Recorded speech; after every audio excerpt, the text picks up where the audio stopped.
आज दुपारी 2:30 वाजता भारतीय हवामान विभागाची पत्रकार परिषद होणार आहे। मान्सूनच्या आगमनाची माहिती या प्रेस कॉन्फरन्समधून दिली जाईल। यंदाच्या वर्षी देशात मान्सूनची परिस्थिती कशी असेल, यासोबतच केरळमध्ये मान्सूनचं आगमन कधी होणार, अंदमानात मान्सून कधी दाखल होईल याची सविस्तर माहिती आजच्या पत्रकार परिषदेमधून मिळण्याची शक्यता आहे।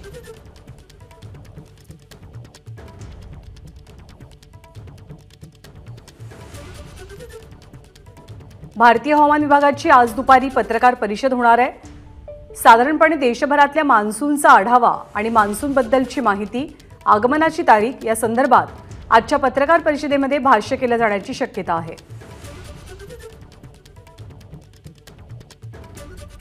गेल्या वर्षी देशाच्या बऱ्याच भागामध्ये मान्सून उत्तम पद्धतीने बरसला नव्हता आणि त्याचा परिणाम म्हणून यंदाच्या वर्षी अनेक भागांना दुष्काळाच्या झळा सहन कराव्या लागतात।